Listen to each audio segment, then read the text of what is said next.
Isso aí, pessoal, vamos lá então falar um pouquinho aqui sobre as expansões marítimas ou as grandes navegações europeias do século XV e século XVI, né? Vamos pensar o seguinte, expansão marítima. Isso quer dizer o quê? Já existia navegação antes, mas as navegações elas eram bem limitadas.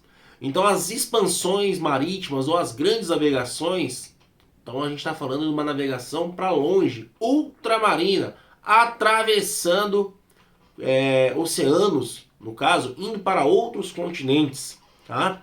Qual que é o motivo? O porquê dessa expansão? Simples. O motivo é o comércio. Tá? Então o comércio que passou por um renascimento desde o século 13, 14, ele vai cada vez crescendo mais. Aonde que era o grande centro comercial do mundo nesse período? Gênova e Veneza, com as rotas terrestres principalmente, tinha uma grande ligação com o comércio do Oriente, a busca por especiarias. Isso era altamente lucrativo. A burguesia estava crescendo muito com isso.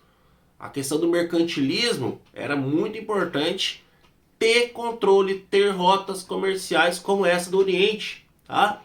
Então, as navegações elas estão totalmente ligadas à ideia de comércio. Claro que para isso vai precisar melhorar a tecnologia, ter novas ideias, né? Ter ali muitos riscos envolvidos, investimento, financiamento para tudo isso. Mas as grandes navegações elas vão ali, principalmente a partir do início do século XV, ganhar corpo. Com quem, primeiramente? Com Portugal. Então, o reino português vai se destacar nesse início por uma série de fatores.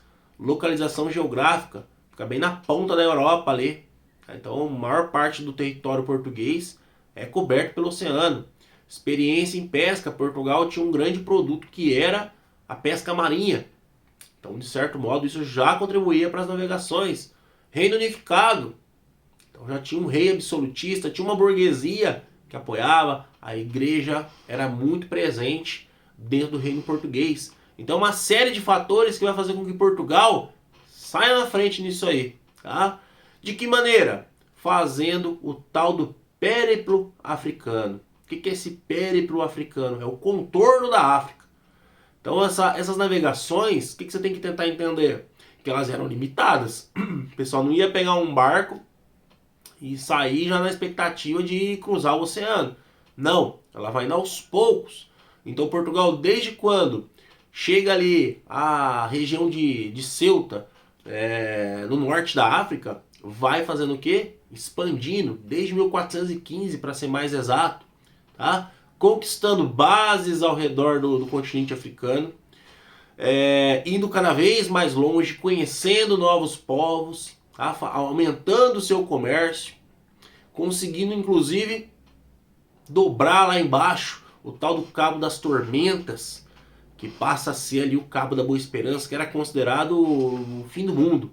Tá? Então a visão muitas vezes ali de fim do mundo, de monstros marinhos, de não poder ir muito longe, senão o barco ia cair no infinito, isso vai sendo ali cada vez mais derrubado por conta desse avanço português, que consegue chegar lá em Calicut, nas Índias, em 1498, estabelecendo então uma rota exclusiva e altamente lucrativa para o Oriente, tá?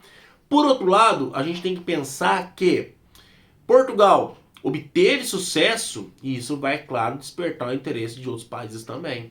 Tá? Como no caso da sua vizinha Espanha, que vai partir também para o lado das navegações, um pouco depois de Portugal, mas também vai entrar ali na questão das navegações, contando com o serviço do navegador genovês, um cara que já era muito conhecido nas rotas comerciais ali do Mediterrâneo, Cristóvão Colombo. Então o Colombo ele acreditava que existia um caminho muito mais fácil para se chegar às tais das Índias Orientais. Falou, não precisa contornar toda a África, não. As duas pontas do mundo elas se encontram, o mundo é redondo. Se você for para o Ocidente, você chega no Oriente. E, financiado pela coroa espanhola, começa a sua saga, então, ali, rumo ao Oriente. E a gente tem o que nisso tudo? A chegada na América, a descoberta por parte dos europeus do continente americano. Tá? Então a ideia de Colombo encontrou um grande obstáculo ali no meio, que vem a ser o continente americano. Tá? Inicialmente não sabia do que se tratava. Tá? Então a América, Colombo não foi planejado, eu vou ir para a América. Não, ninguém sabia, né, da existência desse continente. Tanto que vai demorar alguns anos para se chegar a esse veredito, que realmente se tratava de um novo continente. Tá? Mas o que isso vai influenciar? Vai influenciar principalmente a questão dos tratados, dos acordos feitos entre Portugal e Espanha nesse período de grande importância das navegações. O primeiro tratado vai ser feito um ano após a chegada dos espanhóis na América, que é a Bula Papal Intercoetera, que vai estabelecer um limite de domínio que parecia ser muito bom para Portugal, aonde tudo que tivesse a 100 léguas da ilha de Cabo Verde seria de direito de exploração de Portugal, e o que tivesse além disso seria de exploração espanhola.